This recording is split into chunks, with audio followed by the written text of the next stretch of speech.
Hello and welcome everybody to All the Rage Sports. With me as always is my lovely expert, Jace Junk. How are we doing today, Jace? I wouldn't call me lovely, but I'm good, thank you.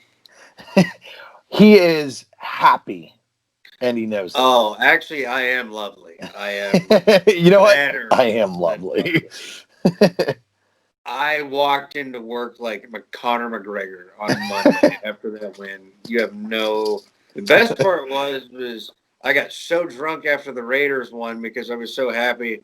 I laid in bed, watched the Lakers win the NBA title, and then forgot about it until I got to work Monday until like 2 o'clock, and somebody was like, "Oh, did you watch the Laker game last night?" And I was like, "Oh wait, I did. I have something else to Yes, be that happy was a about. thing. Everything's great."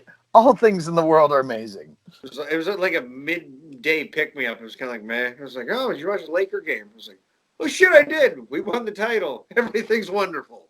I literally text like the group and went like, somebody go drive by Jace's house to make sure it's not burning down with him dancing in the yard. Like, Well, that was after the Jeff Heath pick in the Raider game yeah, because I'm not gonna because that lie. was amazing. Well, it was funny because normally it was me, Jordan, Dad, and Homer, and normally the girls are sitting downstairs, but believe it was like The Haunting of Bly Manor is now out on Netflix, and I know they're all into that, so they hit it all day upstairs, and they said they could tell when the Raiders, like Bria knew the Raiders were winning because of the The tone house was from how me and shaking. Dad. I mean, I was losing my mind.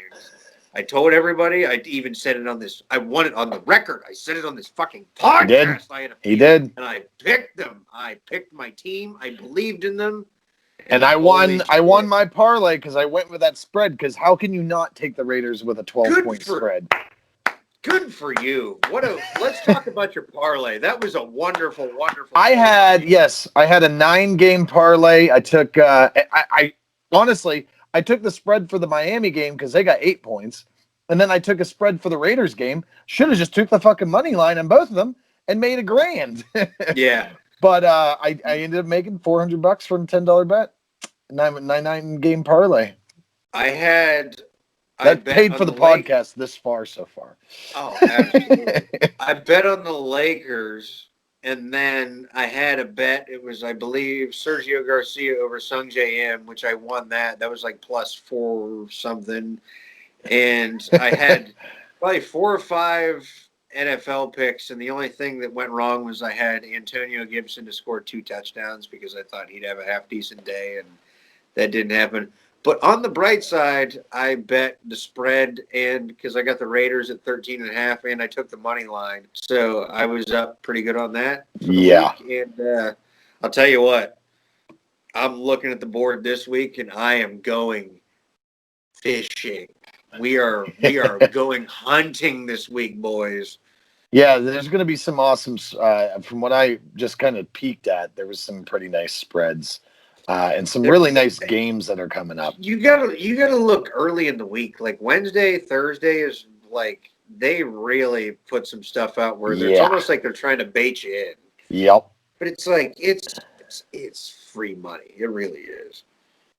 Yeah, I'm pretty excited. And now that I'm getting a better feel for it, I feel like I'm actually able to accomplish something on my betting. But yeah, besides betting, we obviously had a big week 5.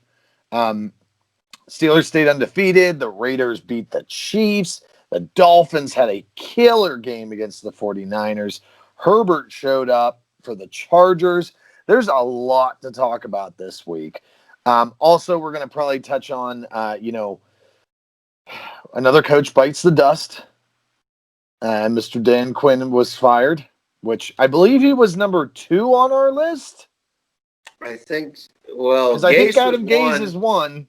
Gase still Public Enemy #1 still survives on our list. I think. Yeah. Don't know how. Don't have no idea Even how with that's possible.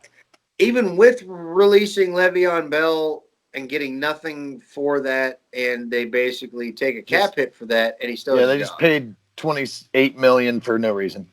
I got nothing. I got. But yeah, Dan Quinn. That one was long overdue. Somebody Yeah. play taps. Somebody get out the trumpet.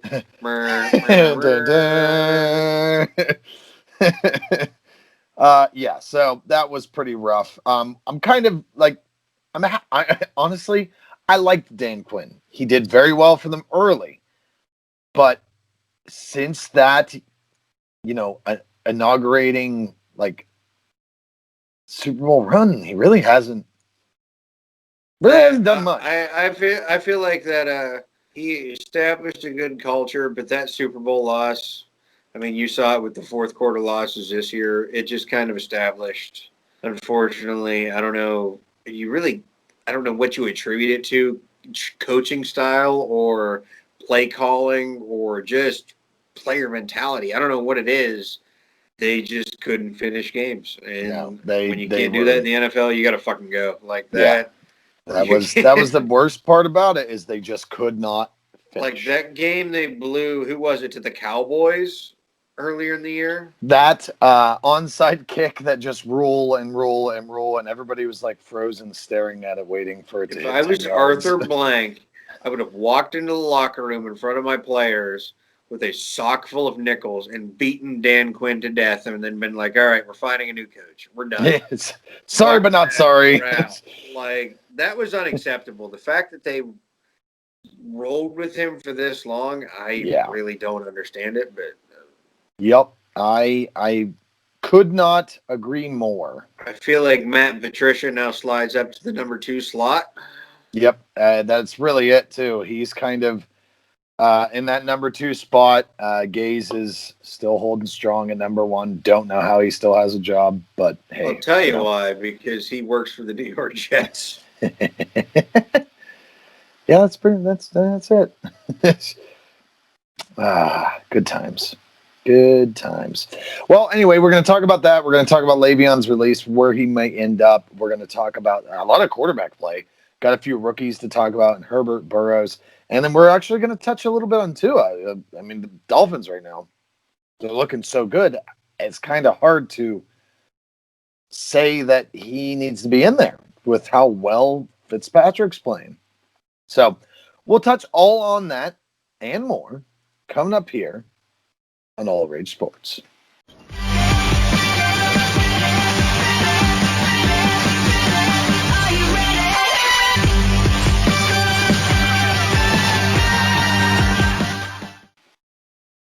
It's Burrow. I know. I always say Burrow. Burrows, and I have no Well, fucking don't idea yell at why. me. Don't yell at the folks on the fucking camera and on audio. I I just don't know. understand why I do that. It Well, makes me upset. It makes me you're upset doing that you're upset that I'm doing well. It upsets me and it upsets the viewers. That's why I'm calling you out on it. I am the voice of the people, after all. Ask Lonnie White. it. It's true. At least that's what he says. um, so yeah, let's get down to it here. Week 5 games, we had the Bucks and Bears in the classic Tom Brady didn't know it was 4th down. First off, I just want to say I find it hilarious that actually occurred. Like, no, how funny that is that Brady forgot and then completely effed up the game because of it. I'm so sad. I fell asleep like I was trying so hard. It was like beginning of the fourth quarter and maybe like just a minute off the clock, and I fell asleep. And then I woke up, just turned the TV off, woke up the next morning, and as soon as I saw the memes and everybody's looking around going, holding up 4 fingers, and I'm like, what the fuck is going on? I saw the replays. I was like, Wait a are second. you shitting me? Like the greatest, the so-called greatest of all time, which he is the greatest, but Yeah. I feel like is this almost like denting his reputation and like his career overall? I mean, I know it's early to so far say that, but Yeah. like he's had a couple like rough goes in Tampa so far. Yeah. And I feel like it doesn't like that's a J.R. Smith move. Like, oh, I didn't know we didn't have a timeout left, or what the fuck did he do? I did. Why didn't someone tell me it was fourth down? Was his excuse. Why didn't someone whatever it was. Yeah. Oh, he didn't look at the clock or whatever. Yeah. Yeah. Like that was like a classic, like how do you not know how much time you have left or what down it is, especially Yep. when you're supposedly one The of the greatest of all greatest, time. game managers and yeah. So yeah, that created some pretty great memes. And I love it how every time Brady has lost this year, it's just been an influx of like, oh, it sucks when you're not cheating, is it? Blah, blah, blah, blah, blah, thrown at his face. And then like when he kicks ass, everybody's quiet. Silence. Just fucking Yeah, it's like, complete silence. And I mean, in all seriousness, aside from the memes and everything, it really is a lot. It's not a lack of discipline. Bruce Arians is a good coach. It's just going to take him some time. He's been in one system his entire career, and now he is literally an old dog learning new tricks. And it's going to take him some time. Did you hear about the tweet that came out about what was going on in the locker room?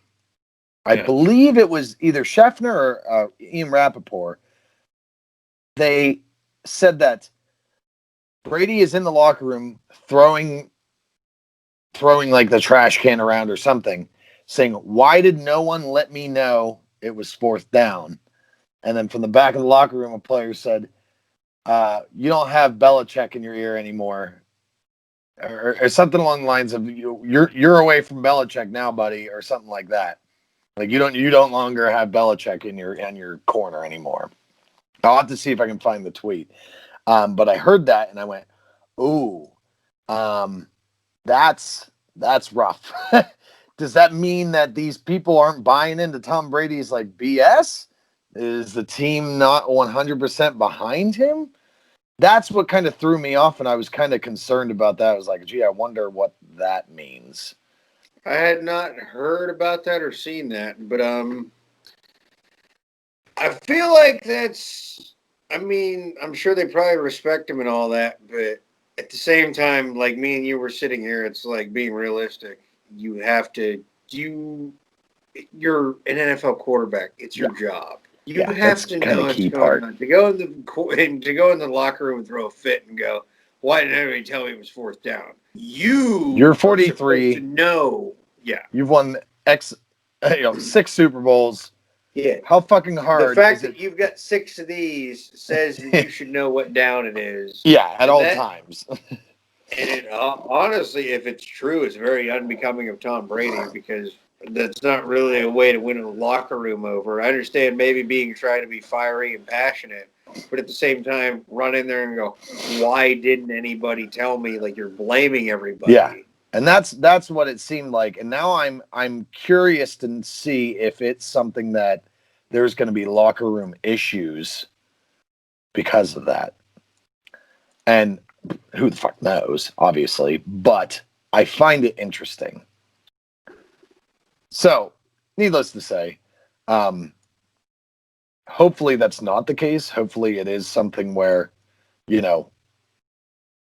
everybody's fine and maybe they're just making a big deal out of it where there isn't one. But we'll see what kind of comes about. Maybe he doesn't have that locker room yet to see it. Yeah, right. Oh shucks, hecky darn poop. Yeah, I knew you were trying to be diplomatic and all as a podcast. let your true colors fly. You're like son of a bitch. Yeah, so that I heard in the tweet, and I read that the day after the game, and I found that very interesting. But yeah, the Bears ended up winning with a go-ahead field goal, something the Bears. Holy fucking shit! How did we get hit with a meteor? Yeah, right. So yeah, the Bears still stay 4-1. They're probably I hate to say it this way, but they're probably the worst 4-1 team there is out there. Why do you hate to say it that way? I just feel like it's doesn't feel right saying it like that. But yeah, I feel like they're the worst 4-1 team. How can you be so controversial yet be so true? Like you're right. They've locked into a 4-1 record, and I would not be surprised to see them be 5-11 or 6-10 from here on out. Like I don't, Yeah. I really don't comprehend it. Yeah, it doesn't make a lot of sense to me either. I don't know The how they've. statistics, the analytics, common sense, it defies everything. It's honestly, it is 2020 personified, is what it is. Yeah. Yep. So, hey, good for them, I guess. And It at that makes point, no sense, yet it's happening. yeah, it's there. It's being a thing. Cool, I guess. Whatever. Good for them. We'll see how long that can last. I don't have as much faith in Nick Foles as I used to. There was time when I thought he could really be back, but I just don't have that faith. I obviously don't have the faith in Trubisky either. It's not like I'm saying, hey, better get Trubisky in there, but it's also like, yeah, it's bad news bears when it comes to the quarterback situation over there. Bad So news bears. I bad like news what you did. bears. You see what I did there? Like that. All right, let's move on. All right. Panthers Move and on. Falcons. Obviously, the first 0-5 start for the Falcons. They fired Dan Quinn. We were talking about that a little earlier. It's kind of like, hey, we expected this to happen. It's finally happening. He was one of the coaches we had on the list. I feel like it's a good thing for the for the excuse me, for the Falcons. I feel like you're going to have better. I feel like they're going to be better now that this has happened. So let's just hope going forward that we can see, maybe Matty Ice come back and not all, the horrible, let's get up by 25 points and lose type of Matty Ice. Let's get the good Matty Ice back. What do you think? Like, do you think there's going to be a resurgence on this team? It's hard to start 5-0 and come back, but I mean, the Texans came out and won after their. I know we're going to get into that at some point, but the Bill O'Brien mutiny and all that, and yeah, I feel like we touched on a little bit. They've blown so many fourth quarter leads, and it's almost been like, I don't know if it's coaching or if it's like a culture thing in the locker room or what it is, but they've definitely needed a change. And everybody in the NFL has definitely agreed on that, except for the Atlanta Falcons for a long time. yeah, So, I mean, it finally happened, and I feel bad because I feel Matt Ryan has been kind of handcuffed by this coaching staff maybe a little bit, and maybe he can finally start to, I guess, go like you said, not to be cliche, but go back to his old self and turn back the clock, I guess. But because there was a time he was MVP. what I mean, they have Todd Gurley, they have Calvin Ridley, they have Julio Jones, they have a decent offensive line. There's no reason that Matt Ryan can't be good. Maybe it's just, give him a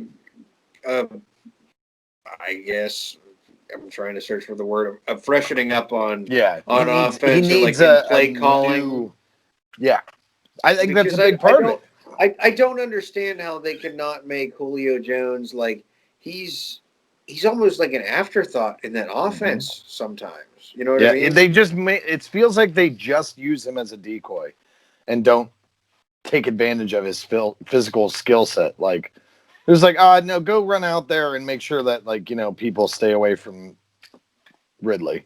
Yeah, go get the double team, exactly. And then we'll pass it to everybody else. All right, so let's move on from that. Last thing I want to mention there, though, Panthers 3-0 since McCaffrey went down. When he returns, this team may be scary. Ravens and the Bengals playoff. Obviously, that was you feel bad for the Bengals, but every step they do, everything they do this year feels good. Like it feels like they're making progress. They did not have a good game. Only 3 points. But you feel for Joe. Like You I want Joe to mean, win. he's a competitor. He's still playing hard, and even in these games where, I mean, they obviously got shellacked in the score. They were playing a much better team. They were overmatched. Yes. There were still flashes. You still saw moments, but AJ Green just does not look like his old self. He really looks like he has lost a step. Like he's pretty much done.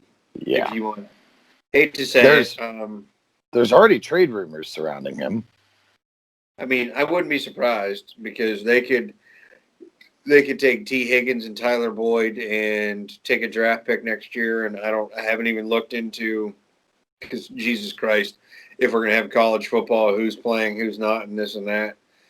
Um, I haven't even looked into next year's draft class, but I'm sure they could get something at this point out of a contender for AJ Green. Yeah, and there's rumors with him.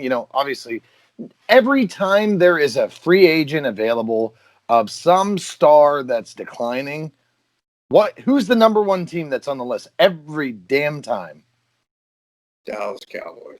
Well, that's a good one too, but I'm thinking the Patriots.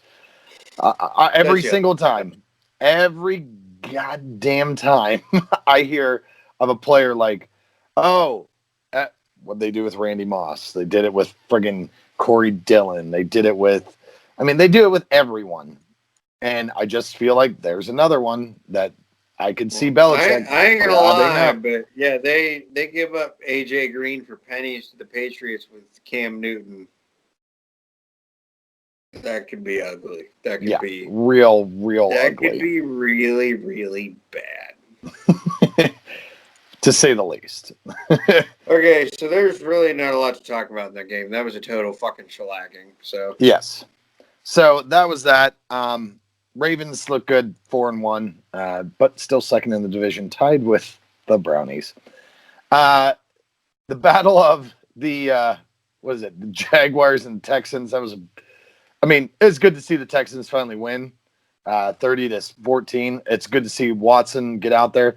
Romeo Cannell becomes the oldest coach to win a game, I believe, to coach a football team in general, I believe.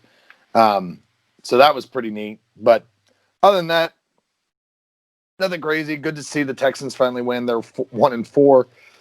Do you think there's still a chance this Texans team can resurge and win this division? This is kind of what happened last year as well. no, You're just flat out no. there's no point in discussing it. No, I'm almost wondering if they should be generous and move on from Deshaun Watson and J.J. Watt and move them somewhere else because this. Wow. I mean, I just look at this roster and just Bill O'Brien's philosophy was win now, win now, win now, and they really haven't, other than Laramie Tunsil and like Kenny Stills and Will Fuller in their wide receiving core. Like, there's really no youth around that entire team. Like, it was basically, I feel like a lot of it was just, built to win at the moment, and a lot of the draft picks haven't panned out. So it's It's almost, true. they're almost to the point of, well, that's what happens when you make your head coach the GM and your GM the head coach. So I feel like they're That's almost to true. the point of full bailout and like JJ, Deshaun, and everybody. Like there's so little structure to that organization. I feel like they got to bring somebody in, rein everything together, and as soon as somebody reins everything together, they're going to go, okay, what are our most valuable pieces to move? And I mean, Well, they've already started that by moving Hopkins. Now, there's a lot of people that talked about him and saying, like, okay, he was going to cost them a lot of money, and that's why they did it.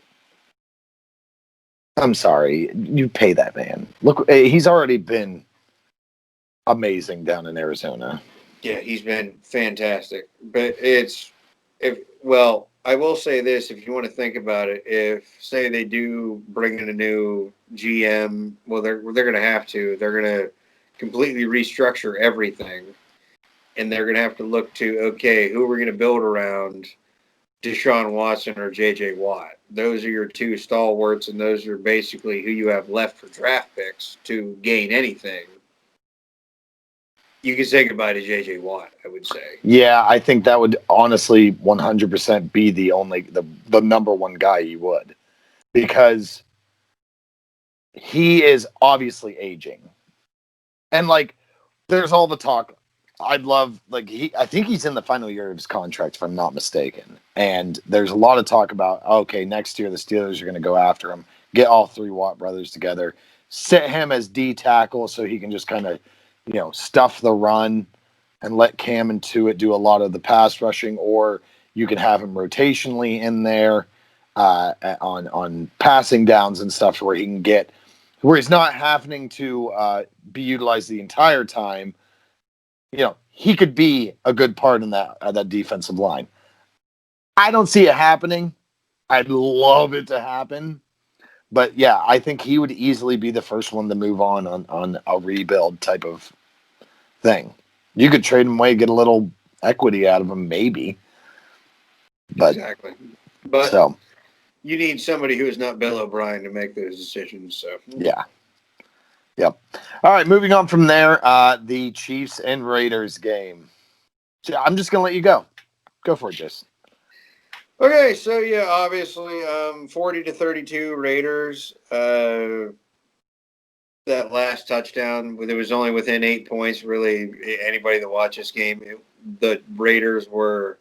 I don't want to say in control. We were kind of behind a little bit to start, but as soon as we started to put our foot on the pedal, and I will say I've been really hard on this defensive line. I've been hard. Paul Gunther, I was A ready to lot of fucking people have call. been hard on I that was line. literally calling for his head in the first half because the Chiefs kept running those reverses, and they were just picking up big Tyreek chunk scored plays. on one of those. Yeah, Sweep. they ran one right in the red zone, and that was the one I'm like, they've ran this how many fucking times? They need to fire his ass, give it up, and then all of a sudden in the second half, I believe you saw the blueprint to beat Patrick Mahomes.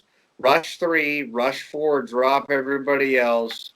Run sort of like a man zone hybrid where you let them go back far enough and then you drop them off and pick somebody else up. I guess it is zone, but they were kind of running it in a way where, Tyreek and Kelsey, they were really, really blanketing those guys. And then they got to a certain point and then they would, obviously they're not a threat anymore, I guess, but almost running like, I guess you would say, cover their best players and then basically drop everybody else and cover. Sammy Watkins went down with a hammy injury. He's going to be missed a couple of weeks. But, I mean, you didn't see anybody else in this game. Like, there was I didn't see, I didn't see Robinson. I don't even know if he was playing. We held Clyde Edwards-Helaire, didn't really. That's who I wanted to talk about. I'm glad you brought that up. He has had a fantastic week one, and his production, he's gotten the carries, he's got some yards. Guy hasn't been in the end zone since week one. Yeah, he was breaking off some big plays, and they were working him in in the first half. And like I said, they were getting everybody involved, and they looked like the Chiefs. But the Raiders were also sticking around, and I believe it was 8 minutes in the first quarter. Carr hit that bomb to Ruggs that he took off that guy's helmet, and then after that, Carr had it was 2016 confidence, slinging the ball everywhere. He was.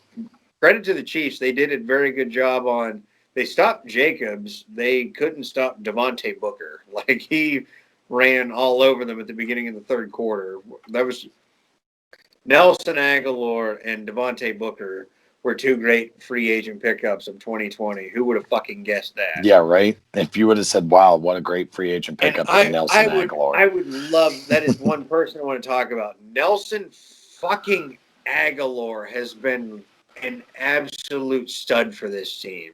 Whether it's been a clutch third down pickup where we're 3rd and 8, and he makes a big play or something like, you saw on Sunday where it's like a 55-yard bomb, and you're wondering, like, why couldn't they do this with this guy in Philly? Like, he was Yep. behind like the corner and the safety by like 5 yards. Like, all Carr had to do was throw it into the breadbasket. And like I said, the difference in this game was really the pass rush. We rushed four, and the difference was everybody has gotten on the lack of, we lost Khalil Mack, blah blah blah. Yep. Cleveland Farrell statistically did not have a good game, but he had his best game by far as a Raider, and the reason was he made Patrick Mahomes uncomfortable the entire game. We were a little bit short at defensive tackle. Malik Collins missed the game with the shoulder injury, I believe. We had some guys up from the practice squad, and they were moving Farrell around. And you go back on film, and on every play, it felt like, especially in the second half, like Mahomes, he didn't get him, but it was like he had a hand on him or he was trying to drag him. Yep. Like he was constantly making him uncomfortable. And like I said, his plays didn't show up on the stat sheet. A lot of guys did, like Max Crosby had a couple sacks because Farrell almost had him, would get him to somewhere else, and then somebody else would either hit him from, in front or behind and basically clean him up. Yeah. Yeah, the defense. There was a lot of good teamwork efforts on those type of tackles. Keeping the contain. My one last point I will get to is Trayvon Mullen is slowly developing into one of the best corners in the NFL. I won't say yet, but because his assignment was Tyreek Hill for the most of the day, and you watched him. He had a couple of those big plays in the first half, and I will attribute the second half to Mahomes. Rushing forward, dropping everybody else. Yeah, I mean, you're not gonna be able to stop him every time. Even when we have him in like third and 8, when he was, getting chased out, like the one throw he made to Kelsey across his body, and there's like 3 defenders trying to snatch at it, and it's above everybody, and he catches it, and then makes like a 15-yard gain. Like you can still play perfect defense against this guy and still not accomplish anything, but they did. Yep. Just enough in zone, and they did just enough things. And like I said, Mullen, I feel like shadowing Tyreek all day and kind of taking him out of the gameplay. Mecole, I feel like you didn't see all day either. Like a very good defensive effort from this team. Finally, we needed it. And Derek Carr is back, ladies and gentlemen. Yeah, it was pretty great. I was pretty excited to see, you finally get that type of win, and it felt right when you mentioned it. I was like, yeah, I guess I could see that totally happening right now. And then you mentioned how you're like, I'm telling you, man, I'm feeling it. I'm like, yeah, that could totally be a thing. And as that day progressed, it just got better and better. I took, in back-to-back weeks, I took the Patriots and the Bills to beat us. And then we went into this game, and just with the momentum that we didn't have, but we don't travel well to the East Coast. And I just knew getting Ruggs back and getting Trent Brown back was a big part of it. Like, Carr had all day in the pocket. He had all the time in the world to sit back there, and the run game looked good. He was slinging, and Carr just, I can't believe the zip he had finally, and the confidence he had coming out of the pocket, and just the ball coming out of his hand. He finally looks confident. Like, he looks like MVP. I'm not going to say MVP caliber, but like, I'm going to say top 10 quarterback in the league again. And you undisputed, you can't say that at this point. Yeah. But he definitely looked fucking good. It's about time. It warmed my cold heart. I needed that. He had showed flashes in the the first couple of weeks, but that was we needed it this week, and he gave it everything he had. Like I said, the first throw to Ruggs was a little shaky. Like, that could have been picked off. That could have been a lot of things, but I feel like as soon as he saw Ruggs come down with that, as soon as he had that, confidence in his receiving core, like the ball was just flying out of his hand. Yeah. And God bless Nelson Aguilar. That's all I have to say. Not something you thought you would ever say. Well, I just remember we were everybody was like we were clowning, and I just remember that signing. I'm like, oh God. Yeah, when I heard it too, I was we? like, what is John Gruden trying to What are do? we doing? And then it was the first couple of weeks. It's all of a sudden like I knock on wood. Can you hear it? I'm knocking on wood. I feel like he hasn't dropped a ball yet, and all he's done is he's either catch touchdowns or it's been like clutch third down, conversions, and when we really needed him, and that's the key to a John Gruden offense is just a lot of role players and just a lot of guys doing what they need to do. So Yep. Well, let's move on here. Great game by the Raiders. They're, I believe, they're sole possession of second place right now in that division. That's a strong division right now. Yeah. Cardinals and Jets. Cardinals beat up on the Jets. Jets released Le'Veon Bell. How Adam Gase still has a job is beyond me. We mentioned that earlier, but yeah, Le'Veon Bell's gone. $28 million down the drain for no reason, and whoever's going to sign him, maybe good things are to come. Maybe he'll go back to his old self. Maybe he'll stop being selfish and rap video Le'Veon Bell. Maybe he'll be 2016, 2017 Steelers Le'Veon Bell. Highly unlikely. We'll see where he goes. I hope he finally, he got a taste of holy shit. Maybe I'm not bigger than everybody else. A little bit more grateful for those Steeler teams, and when he was making a little less money, and maybe he'll take a little bit of a pay cut and probably the best thing I've seen so far. Newton, Le'Veon Bell, and AJ Green. That's kind of what I was thinking too. Is the Patriots. Yeah. But the best thing I've seen so far is there's a meme of the scene where Happy Gilmore goes back to what was the coach's name? Why can't I think of his name? Chubbs. That's it. He goes back to Chubbs. He's like, I'm stupid. You are smart. I was wrong. You are right. As Le'Veon's face. And then it turns and Mike Tomlin's sitting there. He's like, all right, as long as you realize that was the problem and you let me fix it, you do exactly what I say. I'm like, I kind of hope that's the conversation going on right now because I love to see him back in the Steeler jersey. He will never, unless he still has a property in Pittsburgh that he, just really is going to take a big loss on. He doesn't want to. He's not going to go back. Yeah, I don't think so either. It's pipe dream. Like I said, fringe contender or somebody who is like a bona fide, just out the gates, just somebody that needs a running back. I can see the Patriots, but they have like 4 running backs in their committee right now, but that's what they love to do anyway. The Bears are another team. The Bills are another team. I was going to say, the Rams. Buffalo would be perfect for him, I feel like. Yeah. I mean, he's going to hate Buffalo, but if I were him, that's where I'd go. Can you imagine if AB would have just gone to Buffalo? Yeah. And played with Josh Allen? You would have had Josh Allen, Le'Veon Bell, Stephon Diggs, and AB. And we would have had a first-round pick. I don't think Stephon Diggs would have been there then because they traded a first-round pick for Stephon Diggs.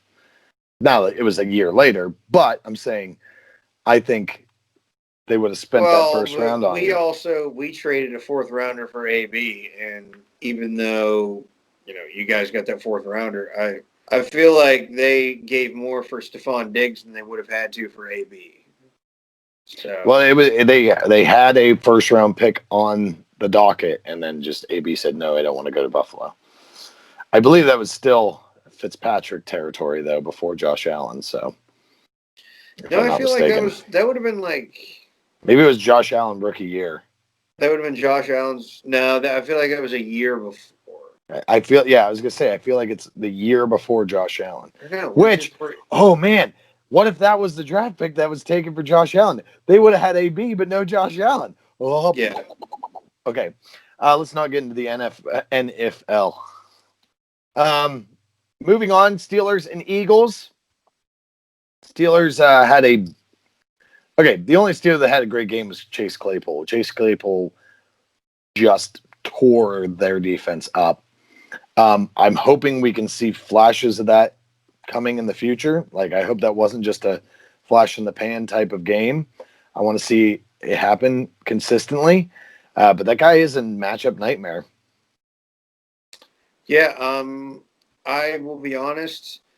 I left my phone on the charger and I went to get lunch on Sunday morning I went to McDonald's and I'm listening to the Steelers radio network and they're talking about, and I knew the stats were bad for the Eagles as far as giving up points to tight ends and like receptions. And they were talking about Ebron and Vance. And I'm sitting there and I was thinking about touchdown props and betting in the back of my head. I was like, talking about them. It's like, I wonder what Chase Claypool's odds are today. And I was like, well, I got my food, didn't think anything of it, and then got my car, went home, and then it was like, oh, he scored 4 touchdowns. Oh, that's Oh, son of a great. bitch. Awesome. But yeah, I don't think, like I said, they're really bad against tight ends, but I really don't think anybody saw this coming. I mean, they had Darius Slay on him at one point. It was, I mean, they had, we know their defense is, the Eagles secondary is bad, but they tried everything they could. I They put mean, every person in their secondary was covering him at one point in time. I believe he had, on all three of his touchdown catches, he had like the most yards of separation of any. I know that's a weird stat, but he It is, was yeah. more open than any wide receiver has been on three touchdown catches in a game since 2010. Like, Yeah. that is absolute fucking insanity. Oh, and then they handed the ball off to him one time and he Yeah, didn't they return. ended on an ended round and he just barrels it in. The man So is they've I been hate to calling say him it as, Mapletron because he's Canadian. oh, So instead of shut up. Megatron, he is Mapletron. Stop it. Stop it. I like It's it. bad enough that these words have to come out of my mouth because I live in Northwest Pennsylvania, but it's a small sample size, and I feel like Yes. if you play harder competition, they're gonna game plan against him, Yeah. and I feel like now the game plan is, oh, we eliminate the run game and Chase Claypool, especially with Deontay Johnson's injury Yeah, he's in issues. and out right now. Who else beats you right now? Is my thing. But That's at the why I think same they signed time, Le'Veon real cheap. yeah, real cheap. Yeah, that's what Le'Veon likes is cheap. Yeah, Yeah. but no, it'll be interesting to see. I hope Claypool, obviously, what a fucking breakout game. I hope he continues to flourish like you predicted he would. But we'll see. It'll be interesting to see how defenses game plan against him from here on out. Yeah. And like as aforementioned, if they game plan heavier against Claypool, that could essentially, especially like I said, Ebron, Deontay, maybe even sprinkle in some. I feel like Juju really hasn't gotten his name called a lot this year either. I feel Yeah. like that could open up a Claypool lot of leads the team. opportunities for him. Yeah, Claypool leads the team. Juju has had his moments. He's got the touchdowns. I think he's got 3. But like Juju is Heinz Ward. He doesn't get a ton of yards. He gets some good key catches, but I mean, like he can't get open by himself, and that's just what it seems like.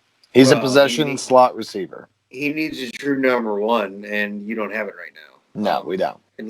Unless Chase Claypool.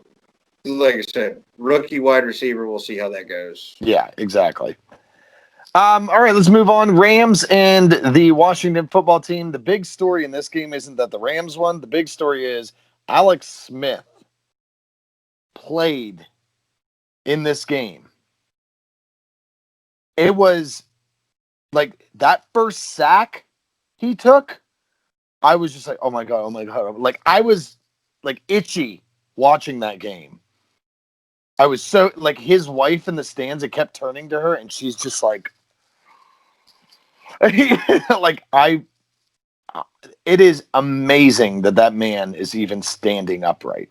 I was having a fucking anxiety, and I'm obviously being a Raider fan. He went from being a San Francisco 49er to a Kansas City Chief.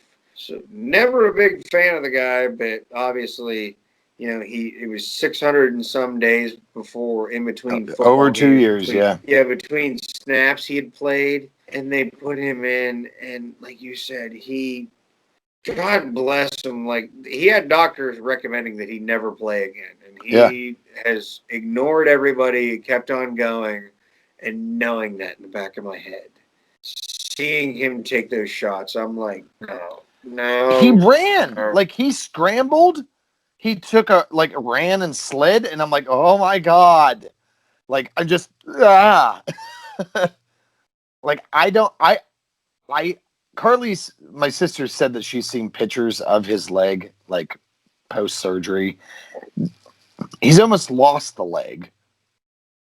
I can't imagine what his leg looks like with the amount of surgeries it took to repair that, and then cutting away the infected dead tissue, and then re-sewing them back up, and then another 17 surgeries. Like that's insane. I physically don't understand how that man is standing. I don't know how he moved around the pocket as well as he did. I mean, he looks like his face, you can see it looks like drained of all substance. Like he's old. You can tell he's old now. I feel bad for him. But the man came in there and played pretty well for that. I don't know that he gets the start, but I think it's just amazing that he can still play football. Yeah, everything he's been through. Just the fact that he can, like you said, he's not on crutches or walking around with a prosthetic That would be is equivalent to Ryan Shazier being back on the field. And I would never want that because he's hitting somebody every play. Quarterback's kind of different. the only reason I wouldn't say that is because when Smith got hit, it was just a broken leg. We didn't Yeah, that's realize true. like It wasn't an as entire soon as he got body. the infection, all that, like when Shazier got hit, like as soon as he started grabbing for his back, like you knew something was right then. You knew something was off. Yeah. Like with Alex Smith, like you knew it was a gruesome injury, but you It was. it's Yeah, I guess you're right. Kind of in today's day and age, you've seen guys come back from the modern medicine we have. Guys get patched up and they're fucking back Teddy in like a few Bridgewater's steps. out there where his leg was detached from his body at one point in time. Every Exactly. tendon Yeah. in his knee was broken. Perfect example. Yeah, and he's won 3 games in a row as an Yeah. NFL starting quarterback. You see that shit happen all the time, but just knowing that the guy, just the bacterial infections and everything he's been through, just knowing all that. Yeah. Oh, it was so fucking cringeworthy every time he took a hit. But I feel like in a sick, maybe, sadistic way, he kind of has to get the start this week.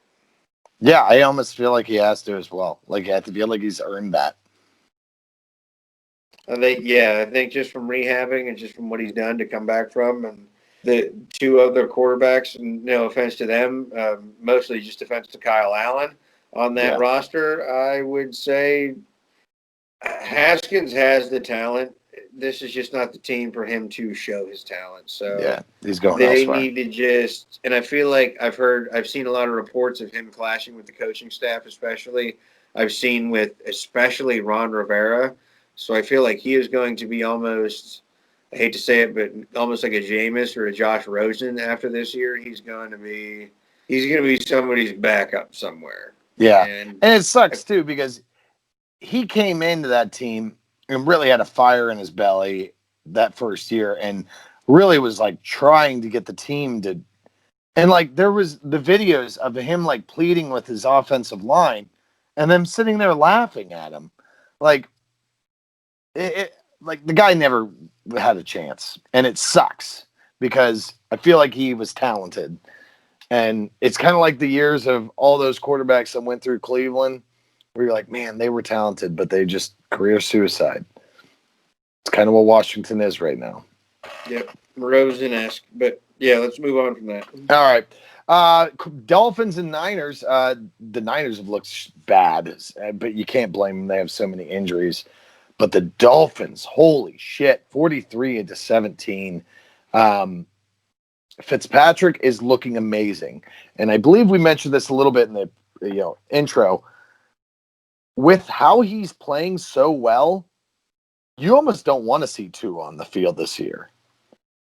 And we got Justin Herbert, which we're going to get to, and then Joe Burrow, who has really done well. Really, I mean, feel that they are a few plays from being, 3-2, the Bengals. Everybody was really excited to see Tua, but Fitzpatrick's playing out of his mind. And this team, they're not necessarily in a great position to take this division with the Bills and the Patriots, but they're in position to maybe snag a wild card with how he's playing. It's the AFC strong, but it's at all possible. Yeah, I would say I would have a hard time believing because I would think I was having this discussion today with somebody. I think, hate to say it, I think the three wild card teams from the AFC this year come from the AFC North. Or not, yeah, or two of them at least. Yeah, yeah, at least two of the three. Sorry, Browns, Steelers, Ravens. One of those people are going to win it, and two of those people are going to be in the playoffs and wild card. Exactly, and with the Dolphins, obviously with the Bills winning the division, you're going to have to then contend with the Patriots. You're then going to have to contend with the Raiders. There's going to be, I'm trying to think of, possibly, the Chargers. There's going to be a mess of teams right around that second and third wild card spot. Fighting for that Exactly. Fighting for that seventh spot. So like that's going to be. I feel like once again, it's almost bad for the Dolphins because Ryan Fitzpatrick is not the long-term fix. Yeah. And the only thing he can do right now is drive them further away from pieces that would fix and help, Tua down the road. So it's almost like a catch-22. Like, do you want to make the playoffs this year? Do you want to try and make a run for it? But, I mean, good for him. I mean, they absolutely fuck Nick Mullins after he embarrassed us on Thursday Night Football or whatever it was last year or 2 years ago. He can eat ass and, fuck himself. So, yeah. So, needless to say, the Niners look bad. The Dolphins look good. Colts and Browns. Browns came out with a win there, 4-1. That AFC North is 5-0, 4-1, 4-1, and the one loss the Browns have is to the Ravens, and the Ravens' loss is to the Chiefs, and the Chiefs lost to the Raiders. So does that mean that the Raiders are greater than the Ravens? Yeah, that's it. I think that's right. What I think you just said is the Raiders are the biggest threat in the AFC. Yeah, no, that's it. I don't want to say that. No, we're not going to go there. We have the potential now, but we're not going to go there. Yeah. So I like this Browns team. I'm actually kind of scared, and we're going to get to this week's matchup. It's going to be like the old school Steelers and Browns, where, holy shit, this could be very competitive. Fun fact about that game, and I'll get to that. I'll get to that later. We'll get to that fun fact. But yeah, the Browns win against the Colts. This Colts team is good. And they just have their moments of up and down, up and down, up and down. So I can't pinpoint them yet. I'm not, because I think it's Rivers that really throws me off, because he'll have those moments where he's slinging it, and then he'll have those mental mistakes. So it's like, and that's what you've always got with Rivers. So I have a hard time pinpointing this Colts team yet of what their identity is, where I think they're going to end, how they're going to fare in their division. I believe they're leading their division right now. But yeah, I'm still, I don't know yet with them. Yeah, I feel like you said, there's moments where Philip, they're really not getting as somebody who bought into T.Y. Hilton because of Philip Rivers in a couple of his fantasy leagues. He's really been non-existent. His nickname is the Ghost, and he has been a fucking ghost. I think he's got like 7 or 8 receptions through the first. Yeah, it's insane. Games. And I feel like somebody with his talent. It becomes a point where we talked about Brady and Tampa Bay. You have Rivers in Indy, where even with Frank Reich, it's a little bit of old dog, new tricks. but I feel like I almost hate to say it. Rivers is more. I feel like he'll fall into the offense and get things clicking more quickly, I guess, and be more in sync with his guys. Not to say that Brady's looked bad, but No. there's been times where Brady looks completely like Well, that totally week one, lost. Brady kept having to check to see what friggin' play he was calling. Like they have videos of watching him check his thing, like in the middle of after he called it, like, oh yeah, what was that play? So Yeah. yeah. Anyway, yeah, the Colts are go down to 3-2. Browns stay up to 4-1. It's going to be a great matchup between the Steelers and Browns. Cowboys squeak out a winner against the Giants, which Andy, the only thing you can talk about that game is Dak Prescott.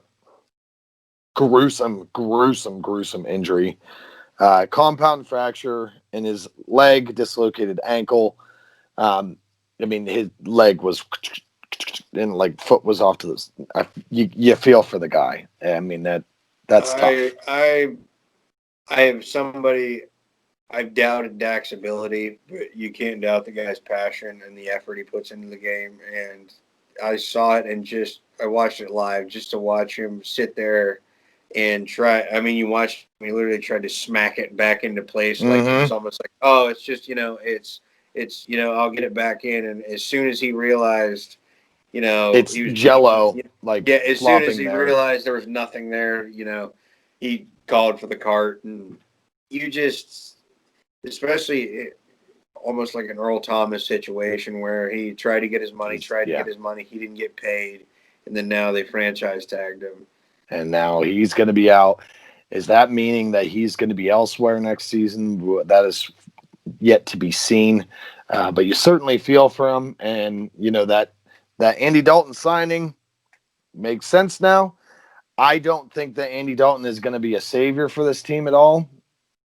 Their defense is still lacking pretty horribly. Andy Dalton can come in and play well, but I don't think he would be putting up the numbers that Dak was putting up to keep them in games. So I don't think this is a good thing for this Cowboys team. I've heard Cowboys fans say, "Oh, I'm just happy to see that Dak won't be starting for us again this year." I'm like, dude, how can you say that? Like, oh, I can't stand the Dak haters. But we wish him the best. Thoughts and prayers for him. As Speedy recovery. who, yeah, wish nothing but the best for him. Like I said, somebody who didn't really care for him too much.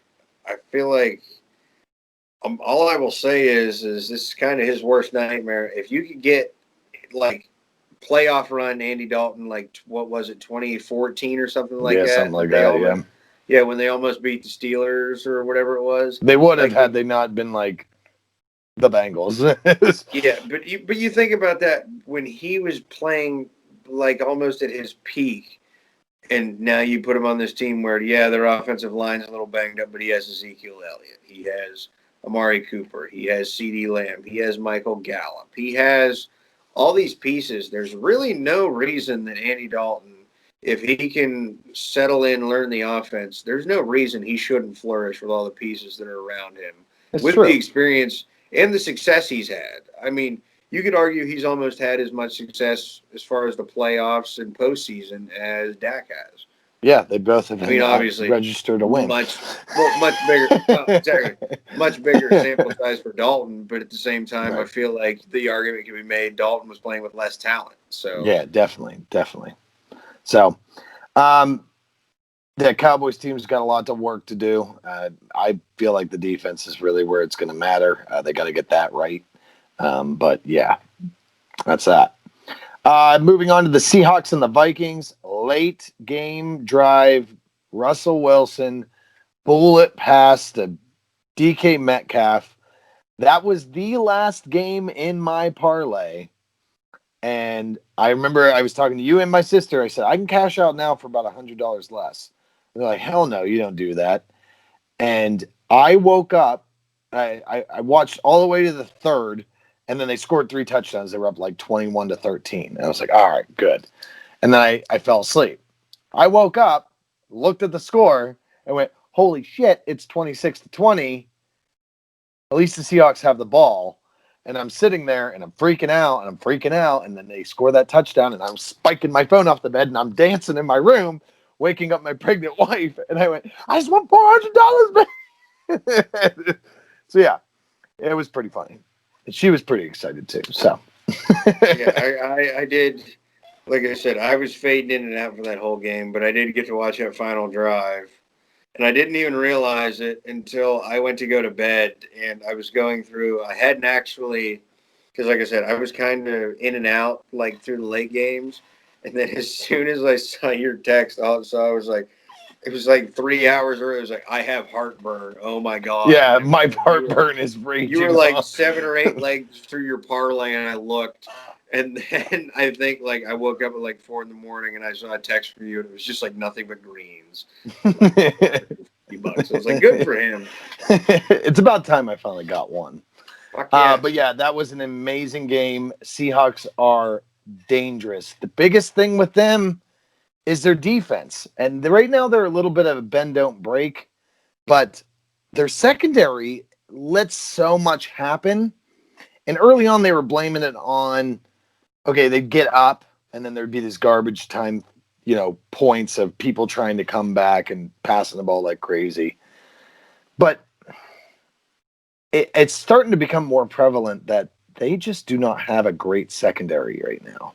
And they're making up for it with, Russell's ability to control the pace of the game and stuff like that. But the defense couldn't get off the field in the first half.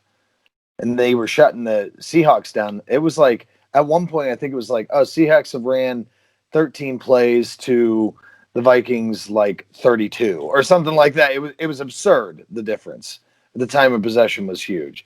So it was like the defense just couldn't get off the field. It hasn't bit them yet, but I feel like it's going to bite them soon. Like I feel like there's going to be a heavy matchup, and that's going to be exploited, and then you're going to be into late game heroics again, and you're going to fall flat when you play a good defense. This Viking defense is anything but good right now. They did a good job in that game, but they're not what we all thought they could be. No, not at all. Mike Zimmer's got to be absolutely, he's a defensive minded, coach. He's got to be absolutely upset with, you got to think Linval Joseph's gone. No Xavier Rhodes anymore. Trey Waynes. Yeah, Trey Waynes is gone. No Andrew Sendejo. I feel like he's been gone for a while, but really the only one left is Smith in that back. Yeah, it's just Harrison Smith. Everybody else has pretty much moved on and gone to greener pastures, and it feels like they're really struggling to get like a cohesive unit going back there and get everybody on the same page. Yeah. I had an early prediction that the Vikings would be in the Super Bowl because I kind of expected them to have a better defense, even with losing some of those pieces. Kind of expected them still to have good defense because of the front end with Daniel Hunter and Linval and like all those people up front getting the pass rush. Anthony Barr, it just hasn't happened. It hasn't come Anthony together. Barr also out for the year with an injury. Yeah. But I mean, like that's what I was expecting preseason going in. This defense is still going to be awesome, and it just hasn't been that way yet. Yeah. So moving on from there, Saints and Chargers, another great game. You got a feel for Justin Herbert right now. Dude has played Tom Brady, Drew Brees, Patrick Mahomes in his first 3 starts. Like, yeah, he's going to be 0-3 there, but god damn, that man is putting up one hell of a fight. If he was on just a little bit better team right now, I wouldn't be surprised if they were maybe 2-3 in those type of games. It's almost like if Phillip Rivers would have been on better Chargers teams when he played there. Oh yeah, who would have thought? But yeah, no, he looks great. His play running to the right, I think it was the first touchdown he threw. Running to the right, escaped a sack, ran to the right with a guy right on his tail, and just threw a bullet right to Keenan Allen. It's just a beautiful pass. And you're like, this guy can ball. I think I've said it before. He looks like the Disney star quarterback in some Disney made for TV movie who also, really likes musicals or something. Mm-hmm. And like that's what he looks like. But he looks, I mean, he's really taken the part, and that is what the Chargers have needed. They needed this new resurgence. They needed a somebody they can stand behind, get a fan base built in LA. They need it. And I think they got a little bit something going on there, and I hope that they don't make the mistakes they made with Rivers and actually build a team around him. That's kind of the hopes there. Well, they ought to start with the training staff so they don't stab Herbert in the lung with It's a valid point. cortisone or whatever. That would be the first shot. But Breeze still does not look good. Thank you. I was just going to mention that, and I wanted to see if you were going to. Breeze does not look like Breeze. He doesn't look like the Breeze of old, the one Well, we he used also to doesn't know. have Michael Thomas, who it's worth mentioning. Michael Thomas didn't play in this game. He was questionable, and then he literally got into a fight with a teammate, and they ruled him out due to disciplinary reasons. Yeah. So, My question for you is Breeze a product of his surrounding cast right now, or is he still? Is it just showing his age? Like, do you think he would have elongated his career this long if it wasn't for Mike Thomas and Jimmy Graham and those years of having those dynamic playmakers? I feel like now that he doesn't have that, Mike Thomas, he has Kamara, and that's about it right now. And he looks pedestrian. He doesn't look like the Drew Brees we know and love. well, it could be age, or I won't necessarily say that just yet. I will say maybe it's just no OTAs, no preseason, no nothing. Maybe it's taken him a little while to get going, but he, like you said, he has not looked like his old self at all. Like he's looked at times very, very pedestrian and very, very lost on the field at times. And He's not tearing apart zone defenses like he used to. He almost looks oblivious at times. Like he looks like a young quarterback at times with some of his throws. yeah, So, I mean, maybe you're right. Maybe it's something to do because you got to think this first 5 weeks, that's essentially preseason. We're now through the preseason of the NFL and into what it would be like had there been a preseason, essentially. So yeah, maybe we'll see some better things come. He did, get it together late in that game. He dove in for that touchdown over the pile. He made the plays when they were needed to be made. He got them in position for that game-winning field goal. So, yeah, he did what he needed to do to win it. But this team's also 3-2 right now, and they don't look as dominant as they did in the past. This is always a team that I would put in the running for the NFC, and I just am kind of iffy on them right now.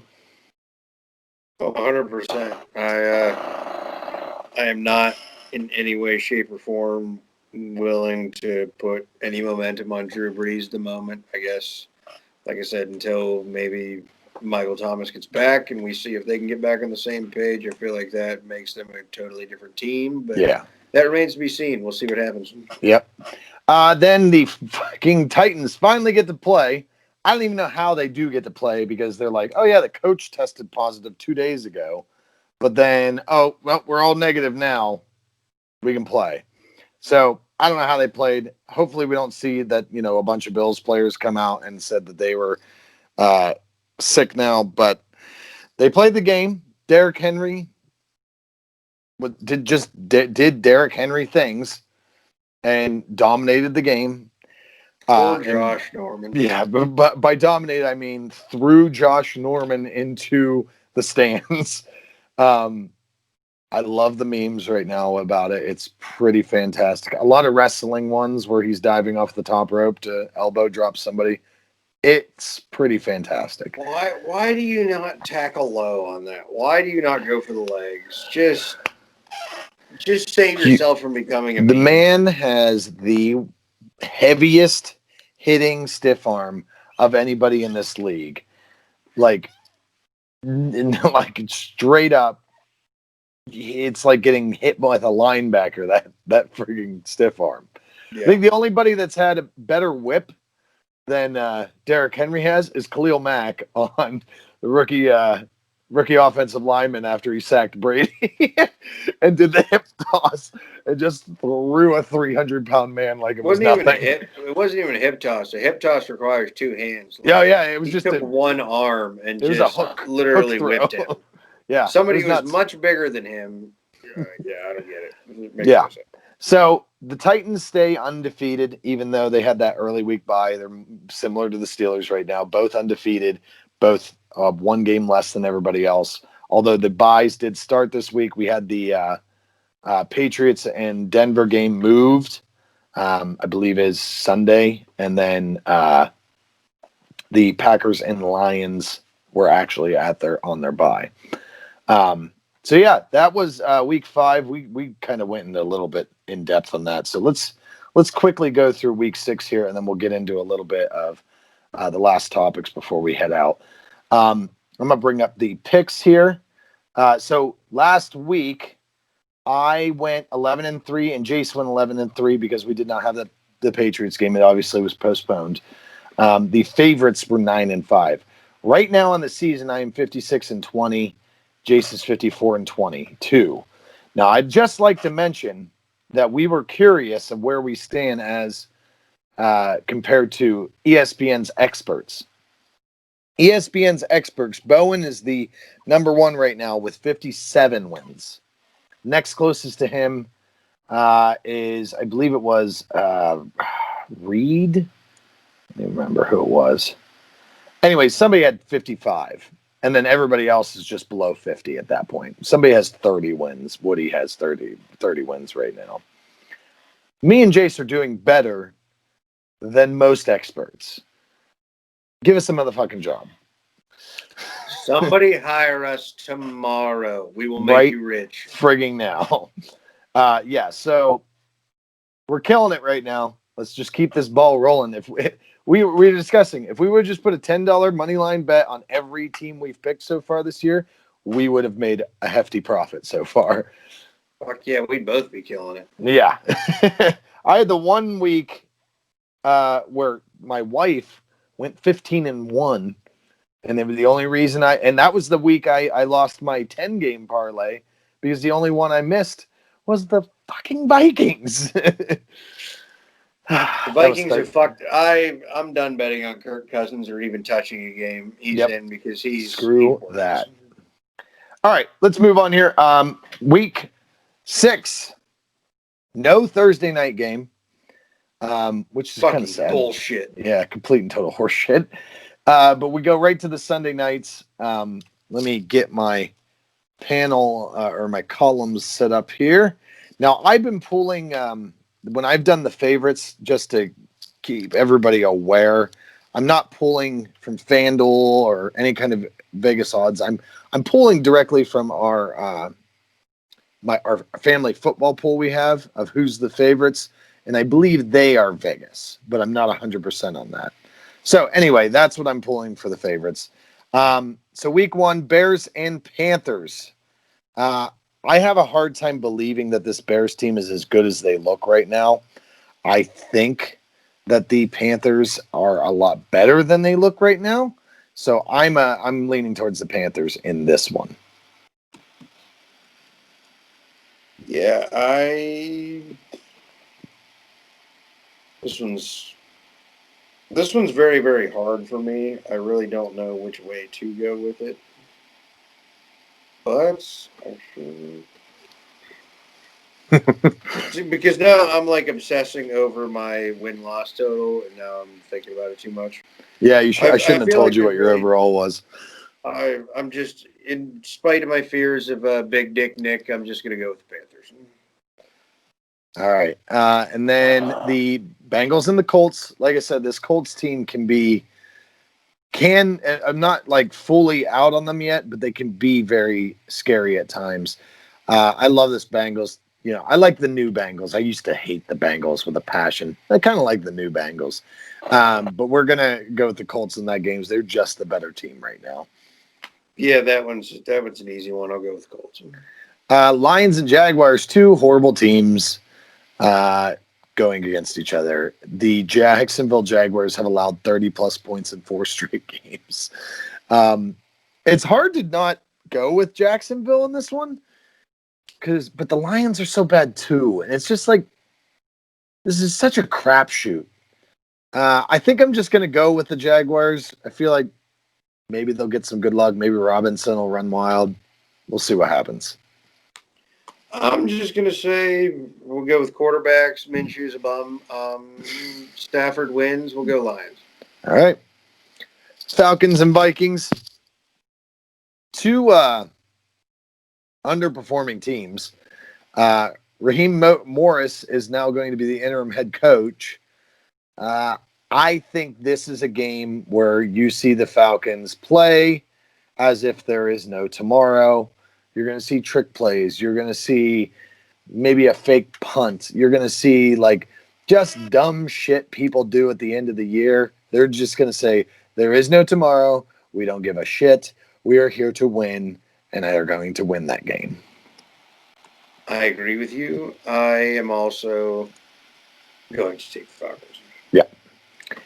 Washington football team against the Giants. I have a hard time picking this one because if Alex Smith starts, I feel like Washington is going to have a good chance.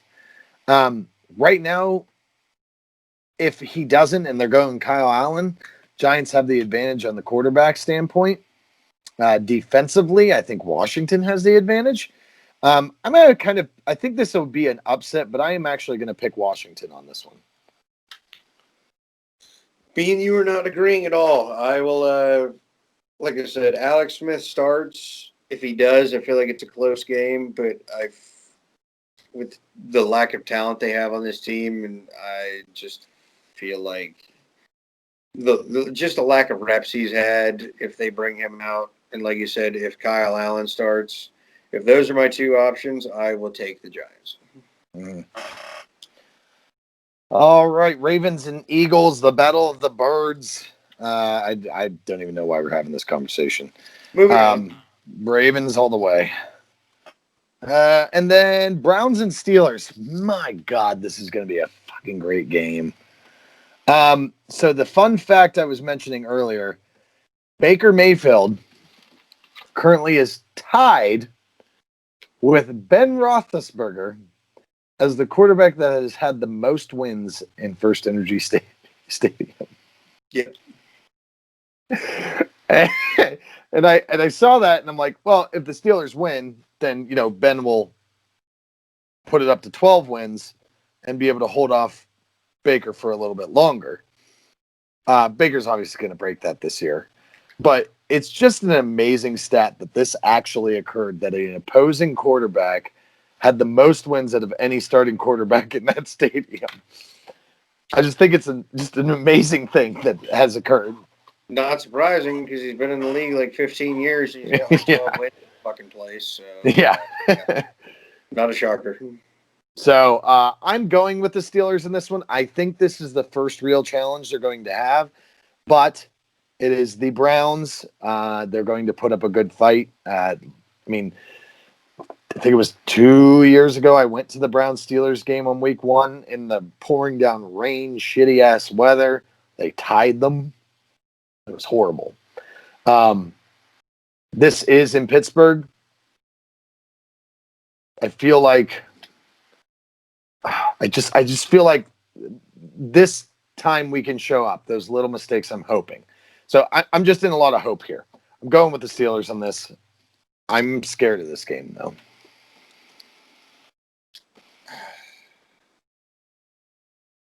The Browns' offensive line is not entirely 100% there yet.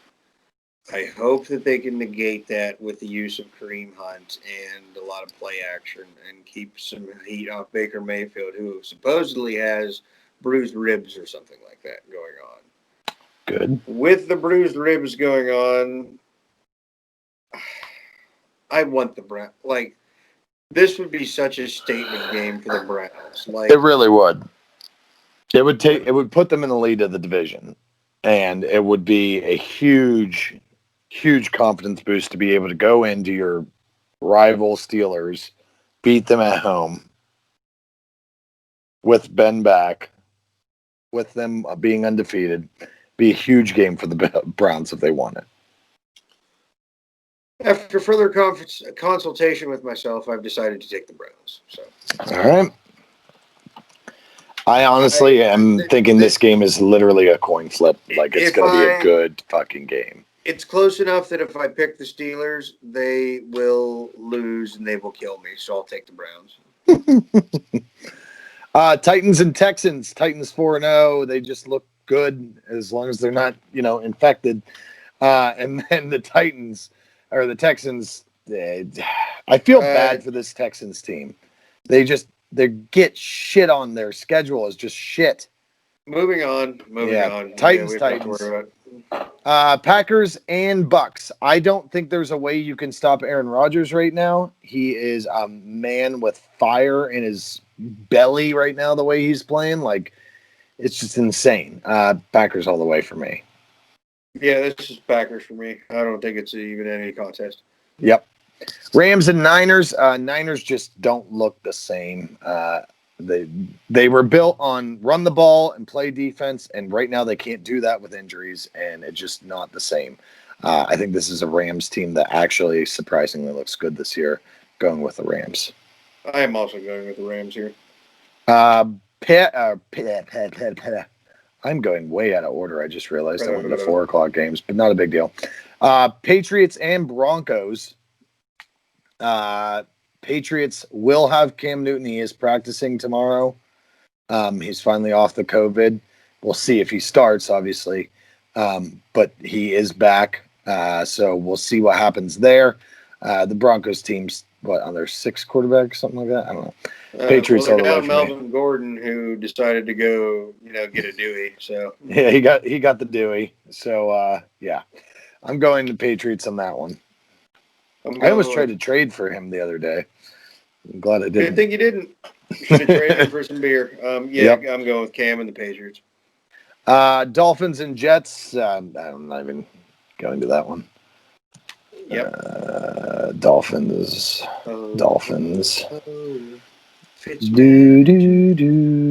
Yes, that's what it is. Cardinals and Cowboys. Andy Dalton, they said lost 4 straight games on Monday night, is the Monday night game. I mean, I don't want to go against the Cowboys just because of Andy Dalton. I want to go against the Cowboys because I like this Cardinals team. So I'm going Cardinals on this one. I find me disagreeing with you a lot. I feel like this is a Cowboys team that is going to rally around. Like I said, I feel like maybe a lot of people in the football world weren't sold on Dak, but I feel like this team was really bought into him. And I feel like they're going to come out and they're going to rally around, and Andy Dalton has enough experience, and by God, he's got enough talent around him. I think if you want my honest opinion, I think the Cowboys come out and they shellac the shit out of the Cardinals. Interesting. All right. And then last but not least, this actually is the 5 o'clock Monday game. I kind of went out of order. Chiefs and Bills, both 4-1 team. This is tough. The Bills defense still hasn't really looked like the Bills defense yet. So I like how the Raiders have kind of laid out a blueprint there, but I just feel like if they would have won against the Raiders, the Chiefs would have came in with a little swag kind of confidence and maybe lost one to the Bills. Being as they lost to the Raiders, they are going to work hard this week because they're pissed, and I just don't see them losing. So I'm going Chiefs on this one. Well, this one's interesting. You could say the same thing about the Bills because the Bills are going back to Buffalo after having to play the Tuesday night game, and then they go to Monday night against the Chiefs at home. And arguably, I mean, we were talking about the Bills and the Chiefs in the same breath. I mean, not maybe in the same breath, but basically the cream of the crop of the AFC. And now they're both, the Bills just got shellacked by the Titans, and the Chiefs got their teeth smacked in by the Raiders, so they're both going in against each other. And this one's tough for me. I'm going to take the Bills at home. I think the Bills have the better defense, and I think although they may have a little bit of a lack on offense, I feel like you're going to see a lot of Josh Allen to Stephon Diggs. All right. I feel like we're short on games this week. 8, 12, only 14 games. Yeah, we have 4 people on the bye: Chargers, Raiders, Seahawks, and Saints. So yeah, it feels like a light week, but this is what the weeks are going to be from now on out. So we'll see what happens here. We actually got some different picks this week. We're gonna have an interesting week. So we normally don't. It's going to be very, very good or very, very bad for one of us. Yes, yeah, absolutely. I will be posting those here shortly. Now, I believe the only topic we really didn't dig into was Le'Veon Bell. We did mention where we thought he was going to go, right? We said yeah. I feel like we talked about it enough. We got that one then. Okay, I can't remember. Was there any other topics that we wanted to hit on? Do you have any final thoughts? I was just going to talk about golf a little bit this week. Yeah, go for it. They played in TPC Summerlin last week, the Shriners Hospital for Children's Open. Congratulations. Martin Laird, who hadn't won since like 2013. Like I said, it's the beauty of these fall swing event season events is that anybody can come out of the blue. There's a lot of guys that haven't been able to play and get into like the big tournaments, and you see these guys come out and get some truly life-changing and career-altering wins. And it's kind of interesting. You go from that to this week. The CJ Cup was supposed to be played. It's normally played at the Nine Bridges Club in South Korea, but due to COVID, it's actually, since a lot of the guys were already in Vegas, a lot of the guys play out or live out west. They were playing it at Shadow Creek in Las Vegas, which was the site of Phil and Tiger's the Challenge when they did that the first time. So a lot of the guys are saying this is the nicest manicured like tour course they've ever played. Like, it looks beautiful. So it's going to be very interesting. It's just something to look forward to. The only really noteworthy thing is Tony Finau still can't play this week because he tested positive for COVID last week. And the big news story of today and yesterday was Dustin Johnson tested positive for COVID. The number one golfer in the world currently just tested positive. So yeah, it's been interesting so far. Like, there hasn't been a lot of that in the news, and then all of a sudden, boom. Golfers tend to have been staying clean with it. I saw there were a lot of like soccer players that are testing positive for it all of a sudden in Europe. Another interesting note, this is Brooks Koepka's first tournament back since I believe he withdrew before the U.S. Open. So he's been resting, obviously, that knee injury. If you want to pick for this week, it's a weird one. You're going either favorite or nothing. I would take Rory. This is a very Rory-esque course, or Kursk. Test. I guess if we're going to do in the spirit of, long bomb, middle of the road and then favorite, I would go then Ricky. Ricky could play really well here if the putter's hot. And then we want to go really, really long. Not a lot of guys playing this one. I'll take Cameron Champ just because if this place is really well manicured and the rough's not that long and you can hit it really far, this is probably a place where he's probably the longest hitter in the field right now. So. Yeah, all right. It's a really fun course, and it'll just be really cool to a different venue that you really don't see on tour that often. Just you get to see just due to different circumstances, just be due to this fucking pandemic bullshit we're dealing with. So yeah, kind of a little treat, little bonus. That's my final thought. What do you got? There you go. Really, my final thought is just. I'm really looking forward to this AFC North matchup. That's really what my final thought is. Like, this is going to be the first time in a long time that I felt like this rivalry was on an even playing field and not so much heavily one-sided. And I don't know if that's how you've ever felt in your rivalries with like the Chiefs and stuff like that. But since I've been alive and really watching football, uh, it's essentially been Big Ben. And Well, I unfortunately have been on the Brown side of that feeling where it's like, oh, we don't have a fucking chance. We're going to get shellacked. Where you've been, we're going to go kill them. There's no chance whatsoever. yeah, so that's what I mean. It's kind of like it's nice to feel like it's a competitive game and that it's not necessarily going to be a cakewalk. Um, but yeah, like it's kind of excited about this. I'm really looking forward to watching that game. Definitely my game of the week. Yeah, absolutely. So yeah, that's really it. I look forward to really seeing like where our picks lay out and getting some nice bets this week because I kind of got the urge now. I blame you for that, but I kind of feel the itch. So Yep, you can blame me.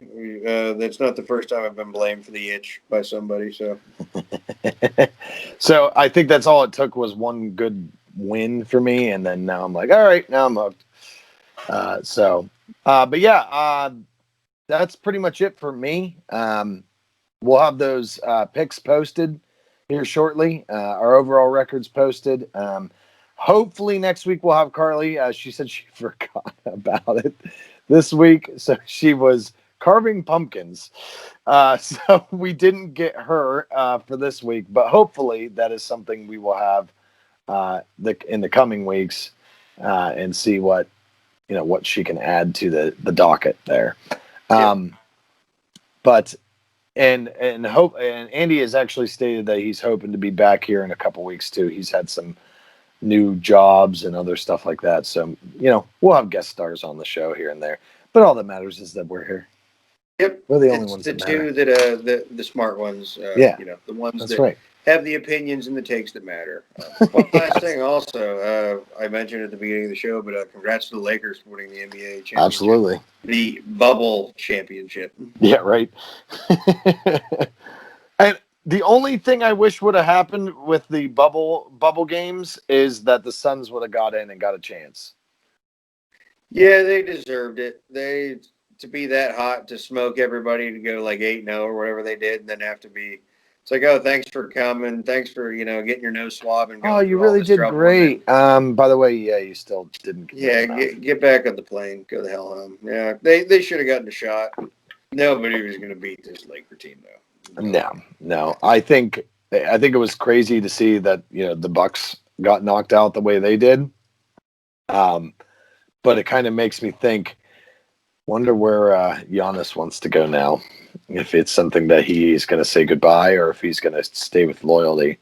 He's going to say goodbye. You can put that on the record right now. He'll be gone. All right, and there it is.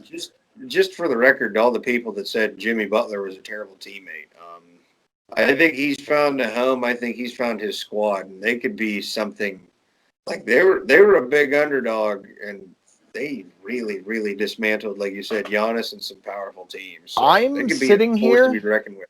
And I remember specifically when this bubble playoff started. I believe it was this man right here, Jace Junk, who picked the Lakers and the Heat to play in the finals with the Heat winning. So I gotta start betting on myself. You guys got to be confident in yourself right now because you're just killing it. I am hot. So yeah, that was totally your pick, and I think that I picked the Raptors to repeat going. But yeah, that's great job. Good job. Yeah, thank you. Appreciate that. That's what we're here for. If you fucking listen to the show, you might learn something. Damn it. Yeah, throw some bets around. Like, we occasionally, not occasionally, we apparently, it's almost like we got rid of Kevin and Andy for a little while, and our brains have been cleansed, and We got expanded. like the bad shit out, and we're just like locked the fuck in right now. That's right. So yes, as for Jace Junk and myself, thank you all for joining us today. Always, you can follow us on Twitter. You can like us on Facebook, YouTube.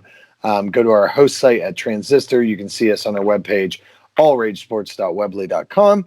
And always, listen to us wherever you listen to podcasts. We look forward to this week in football. It's going to be a great friggin' week. And we'll have plenty more for you coming. I'll have all the posts, everything posted here shortly.